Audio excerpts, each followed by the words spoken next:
శ్రీ గురు గణేశ మేధా దక్షిణామూర్తి సహిత శ్రీ బాలా త్రిపుర సుందరై నమః. అభిషేకం కార్యక్రమానికి స్వాగతం.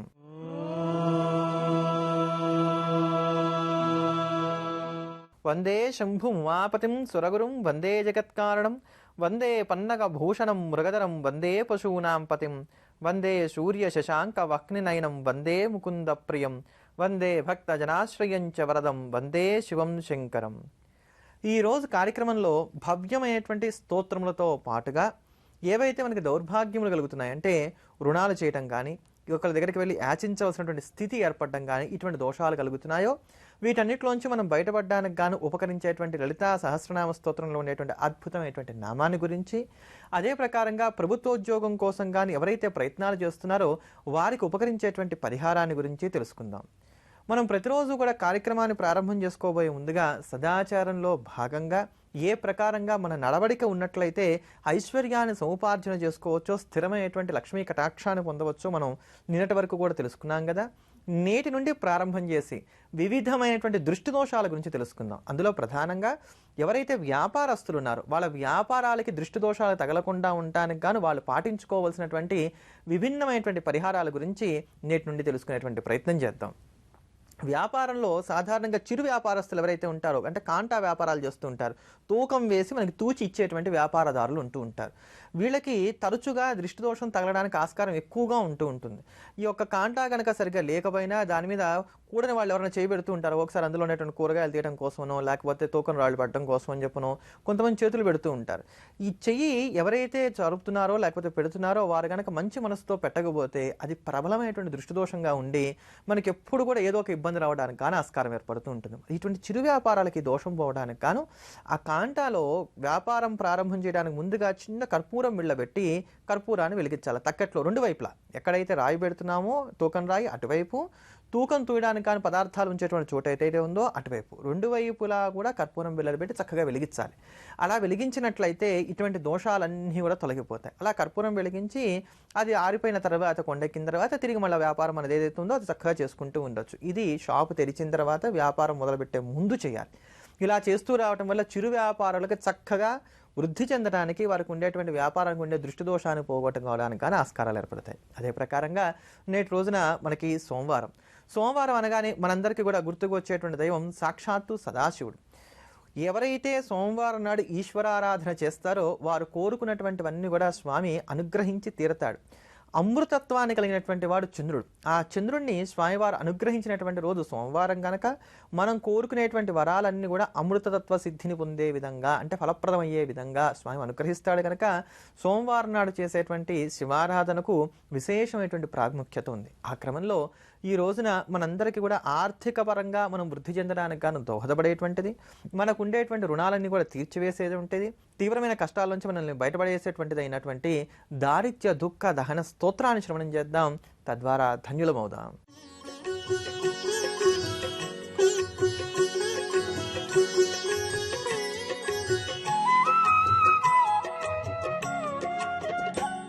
विश्वेश्वराय नरकान्तकतारणाय करुणामृताय शशिशेखरधारणाय कर्पूरकान्तिधवलाय जटाधराय दारिद्र्यदुःखदहनाय नमः शिवाय गौरीप्रियाय रजनीशकलाधराय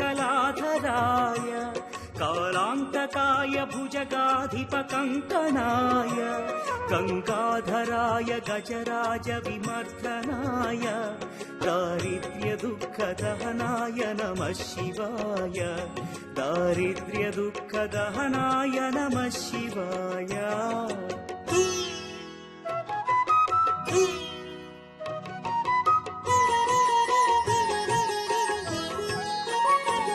भक्तप्रियाय भवरोगभयापहाय उग्राय दुःखभवसागरतारणाय ज्योतिर्मयाय गुणनामसुमुच्चकाय दारिद्र्यदुःखदहनाय नमः शिवाय चर्माम्बराय शवभस्मविलेपनाय फालेक्षणाय मणिकुण्डलमण्डिताय मञ्जीरपादयुगलाय जटाधराय दारिद्र्यदुःखदहनाय नमः शिवाय दारिद्र्यदुःखदहनाय नमः शिवाय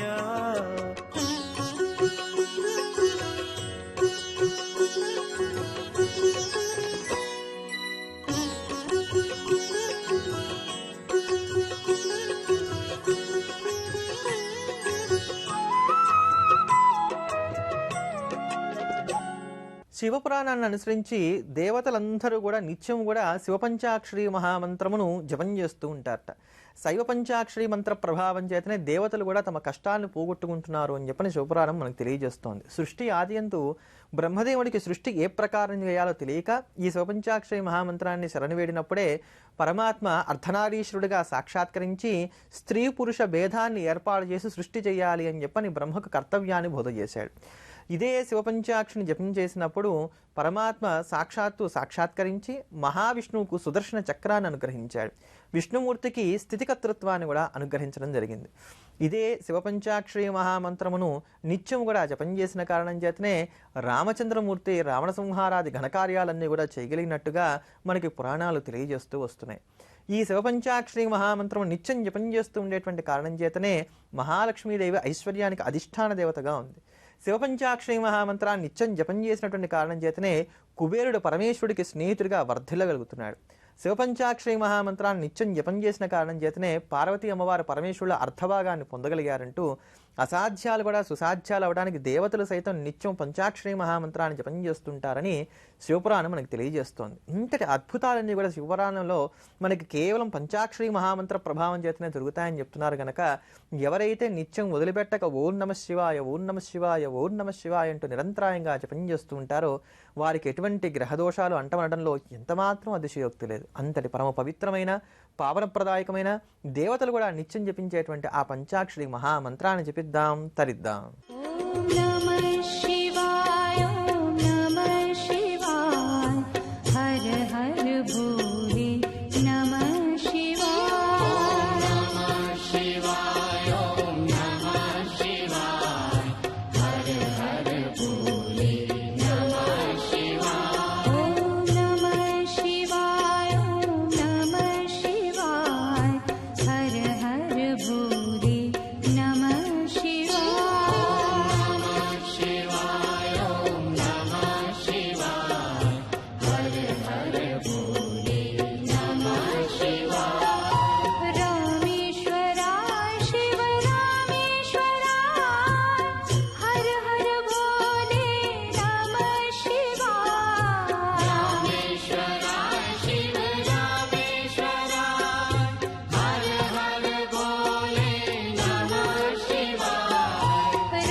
దర్శనం బిల్వవృక్షస్య స్పర్శనం పాపనాశనం అఘోర పాప సంహారం ఏకబిల్వం శివార్పణం అంటూ బిల్వవృక్షాన్ని తాకి నమస్కారం చేయాలి అని చెప్పని పెద్దవాళ్ళు చెప్తూ ఉంటారు.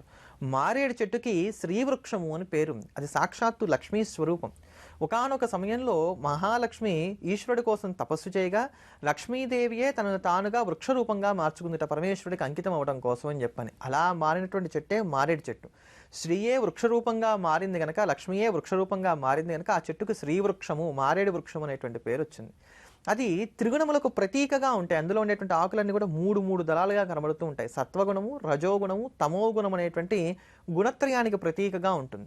ఈ గుణాలన్నిటికీ కూడా ఉపరిగా ఉండేటువంటి వాడే పరమాత్మ గనక, వీటి నుండి దాడితే తప్ప మనం భగవంతుని చేరుకోలేం గనక దానికి ప్రతీకగా ఈ వృక్షరాజం అలరాలుతూ ఉంటుంది. ఎవరైతే మారేడు చెట్టుకు నిత్యం నీరు పోస్తూ ఉంటారో వారు పరమేశ్వరుని నిత్యం కూడా అభిషేకించినంత పుణ్యాన్ని పొందుతూ ఉంటారు.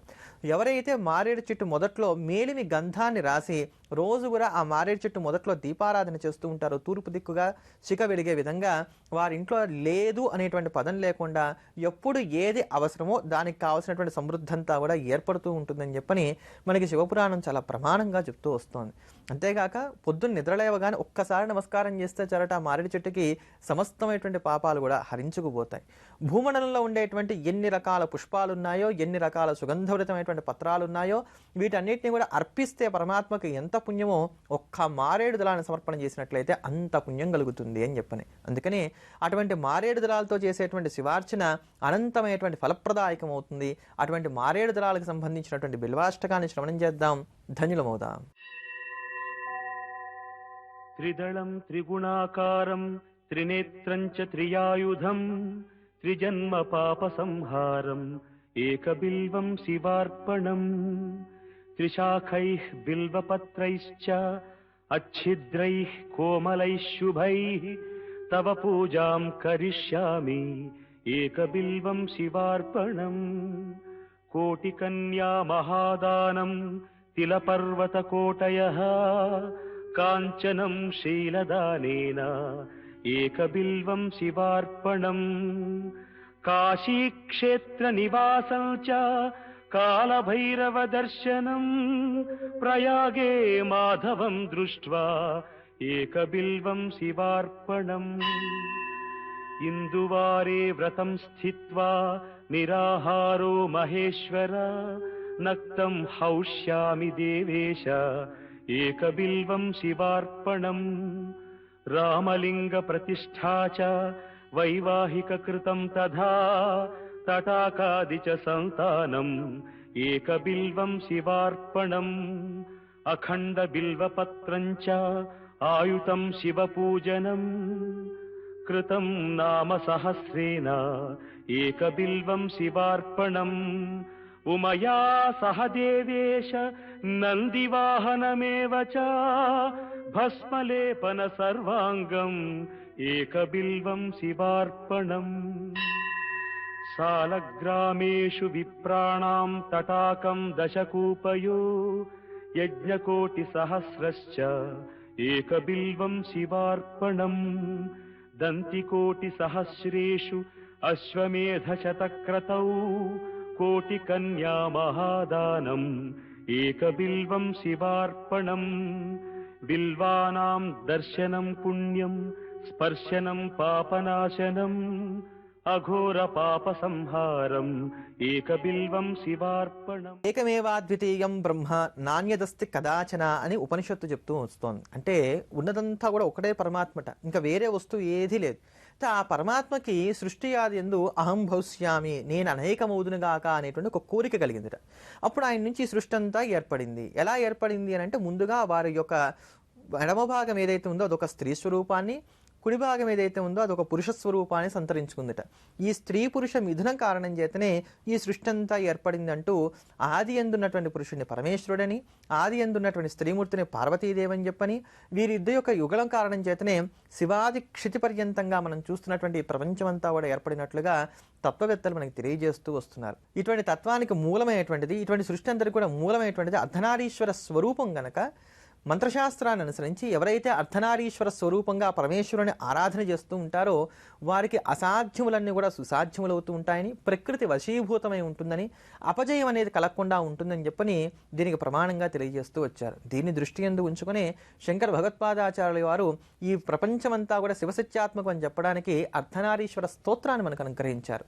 ఈ అర్ధనారీశ్వర స్తోత్రాన్ని ఏ భార్యాభర్తలైతే రోజు నిత్యం సాయంకాలం ప్రదోష సమయంలో పారాయణం చేస్తూ ఉంటారో వారిద్దరి మధ్యలో ఉండేటువంటి అన్యోన్యత చక్కగా వర్ధలడానికి కానీ ఆస్కారం ఏర్పడుతుంది. అంతటి భవ్యమైనటువంటి ఆ అర్ధనారీశ్వర స్తోత్రాన్ని శ్రవణం చేద్దాం, ఉమామహేశ్వరుల కటాక్షాన్ని పొందుదాం. ఓంకార బిందు సంయుక్తం నిత్యం ధ్యాయంతి యోగినః కామదం మోక్షదం తస్మాదోంకారాయ నమో నమః.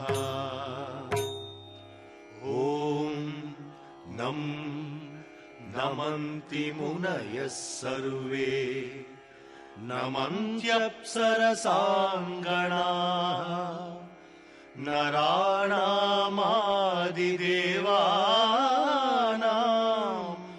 నకారాయ నమో నమః.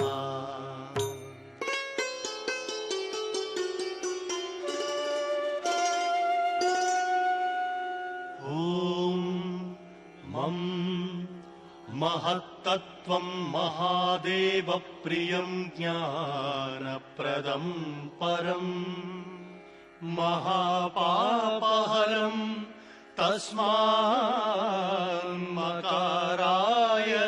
నమో నమః. ఓం శిం శివం శాంతం శివాకారం శివానుగ్రహకారణం మహాపాపహరం తస్మాచ్చికారాయ నమో నమః.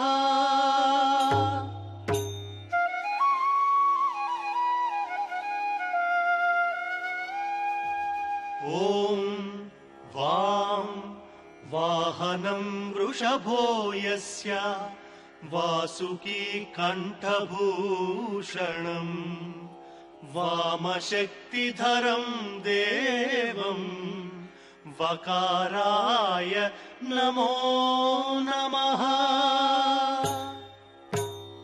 ఓం యం యకారే సంస్థితో దేవో యకారం పరమం శుభం యం నిత్యం పరమానందం యకారాయ నమో నమః.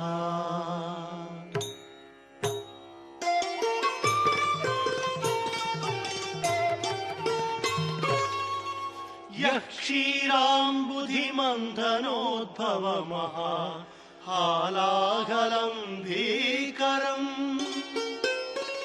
దృష్ట్వా తత్ర పలాయితః సురగణా నారాయణాదీన్ తదా సంపీత్వా పరిపాలయ జగద్దిదం విశ్వాధికం శంకరం. మన నిత్య దైనందిన జీవితంలో లలితా సహస్రనామ స్తోత్రం ఏ ప్రకారంగా ఉపకరిస్తోందో తెలుసుకుంటున్నాం కదా. ఆ క్రమంలో నేటి రోజున మనం నిత్యం జీవితంలో మనం పొందేటువంటి దౌర్భాగ్యాలు ఏవైతున్నాయో వాటన్నిటిని కూడా దూరం చేసుకోవడానికి గాను ఉపకరించేటువంటి మహామంత్రాన్ని గురించి తెలుసుకుందాం. ఈ దౌర్భాగ్యం అన్న పదం మనం చాలా తేలిగ్గా వాడుతూ ఉంటాం, కానీ దాని అర్థం తెలిసినటువంటి వారు చాలా అరుదు. అప్పు చేయడం, ఒకరి దగ్గరికి వెళ్ళి యాచించడం, అదే ప్రకారంగా జారత్వాన్ని కలిగి ఉండటం, అంటే శీల సంపదను పోగొట్టుకోవడం, దొంగతనం చేయడం, తెలుసో తెలియకో ఏ ప్రకారంగా అయినా సరే, చిన్నగా అయినా సరే దొంగతనం చేయడం, అదే ప్రకారంగా ఎదుటివారి యొక్క ఎంగిలి స్వీకరించడం, ఇంట్లో ఉండేటువంటి వారిదైనా సరే ఎంగిలి స్వీకరించడం, ఇట్లాంటివన్నీ కూడా మనకి దౌర్భాగ్యాల కిందకు వస్తాయి. ఎప్పుడు ఏదో ఒక అనారోగ్యాలు కలుగుతూ ఉండటం, ఇవన్నీ దౌర్భాగ్యాలు. ఇటువంటి దౌర్భాగ్యాలన్నీ పోవాలంటే లలితా పరమేశ్వరి యొక్క పాదార విందములను ఆశ్రయించాలి అని చెప్పిన లలితా సహస్రనామం మనకి తెలియజేస్తోంది. ఓం ఐం హ్రీం శ్రీం దౌర్భాగ్య తూలవాతూలాయే నమః అనబడేటువంటి నామాన్ని గనక నిత్యం 108 సార్లు మనం జపం చేస్తూ వచ్చినట్లయితే ఇటువంటి దోషాలు ఏవి అంటకుండా సుఖంగా మనం జీవనం సాగించుకోవడానికి గాను ఆస్కారం ఏర్పడుతుంది. ఓం ఐం హ్రీం శ్రీం దౌర్భాగ్య తూలవాతూలాయే నమః. దౌర్భాగ్యములు అనబడేటువంటి పెద్దమైనటువంటి మేఘాలు ఏవైతే ఉన్నాయో వాటన్నిటినీ కూడా చెల్లా చెదురు చేసేటువంటి జంఝా మారుతుంటే అమ్మవారు. అందుకనే నిత్యము కూడా ఓం ఐం హ్రీం శ్రీం దౌర్భాగ్య తూలవాతూలాయే నమః అని కనుక 108 సార్లకి తగ్గకుండా జపం చేస్తూ వచ్చినట్లయితే ఇందాక చెప్పిన ప్రకారంగా అప్పు చేయవలసినటువంటి స్థితి కానీ, యాచించవలసినటువంటి స్థితి కానీ, తరచు అనారోగ్యాలు రావడం కానీ, ఇటువంటి దోషాలు ఏవీ లేకుండా సుఖంగా ఆనందంగా జీవనం సాగించడానికి ఆస్కారాలు ఏర్పడతాయి. అంతటి భవ్యమైనటువంటి ఓం ఐం హ్రీం శ్రీం దౌర్భాగ్య తూలవాతూలాయే నమః అనబడేటువంటి ఆ నామాన్ని నిత్యం జపిద్దాం. అమ్మవారి యొక్క పరిపూర్ణమైనటువంటి అనుగ్రహాన్ని కలిగి వర్ధిల్లుదాం. మనం నిత్యం కూడా మన దైనందిన జీవితంలో ఎదుర్కొనేటువంటి సమస్యలకు సులభమైనటువంటి పరిహారాలు తెలుసుకుంటున్నాం కదా. ఆ క్రమంలో నేటి రోజున ఎవరైతే ప్రభుత్వ ఉద్యోగం కోసం ప్రయత్నాలు చేస్తున్నారో వారికి అందులో ఉత్తీర్ణతను పొందడానికి గాను ఉపకరించేటువంటి పరిహారాన్ని గురించి తెలుసుకుందాం. ఈ యొక్క ప్రభుత్వోద్యోగాలంటే కూడా సాధారణంగా నవగ్రహాలలో రవిగ్రహం కారణమవుతూ ఉంటుంది కనుక ఆదివారం నాడు శివాలయానికి వెళ్ళి ఈశ్వరుడికి తెల్ల జిల్లేడు పూలతో చేసినటువంటి దండను సమర్పణ చేసి, ఒకవేళ అన్ని తెల్ల జిల్లేడు పూలు దొరకకపోతే కనీసం ఎన్ని దొరికితే అన్ని తెల్ల జిల్లేడు పూలు స్వామివారికి అర్పణ చేసి స్వామివారికి 108 ప్రదక్షిణాలు చేయాలి. ఇలా ప్రతి ఆదివారం చేస్తూ రావాలి. ఇలా ప్రతి ఆదివారం చేస్తున్నప్పుడు గుర్తుపెట్టుకోవాల్సింది ఏంటంటే ఆదివారం నాడు మాంసాహారం స్వీకరించడం కానీ మద్యపానం చేయడం కానీ ఇలాంటి ఏవి తీసుకోకుండా జాగ్రత్తలు పాటిస్తూ బ్రహ్మచర్యాన్ని కలిగి ఉండి ఆ రోజు చక్కగా తలారా స్నానం చేయడం, తలకి నూనె పెట్టుకోకపోవడం అనేటువంటి జాగ్రత్తలు మాత్రం పాటించుకోవాలి. ఇలా పాటించుకుంటూ ప్రతి ఆదివారం తెల్ల జిల్లేడు పూల దండను పరమేశ్వరుడికి అర్పణ చేసి 108 ప్రదక్షిణాలు చేస్తూ వచ్చినట్లయితే కనుక జాతకంలో ఏ కొద్దిపాటి యోగములు ఉన్నప్పటికీ కూడా మనం ప్రభుత్వ ఉద్యోగాన్ని సాధించుకోవడానికి కానీ ఆస్కారాలు ఏర్పడతాయి. అదే ప్రకారంగా రేపటి రోజున మిథున సంక్రమణం ఏర్పడుతోంది కనుక రేపటి రోజున ఎవరైతే దాన జప హోమాదులని చేస్తారో వారందరికీ కూడా అక్షయమైనటువంటి పుణ్యం కలుగుతుంది. రేపు దశపాపహర దశమి అనబడేటువంటి ఒక పుణ్యమైనటువంటి ప్రవచనం ఏర్పడుతోంది కనుక రేపు చేసేటువంటి గంగా స్నానం అనంతమైనటువంటి పుణ్యప్రదాయకం అవుతుంది. గంగా స్నానం చేయలేకపోయినా కనీసం గంగా అని జపం చేస్తూ స్నానం చేసిన 10 విధములైనటువంటి పాపాలను మనం దహింపి వేసుకోవడానికి గాను ఆస్కారం ఏర్పడుతుంది. అంతటి పుణ్యప్రదమైనటువంటి రోజు రేపటి రోజు. ఇటువంటి క్రియా విశేషాలతోటి స్తోత్ర వైభవాలతోటి రేపటి అభిషేకం కార్యక్రమంలో మళ్ళీ కలుద్దాం. స్వస్తి.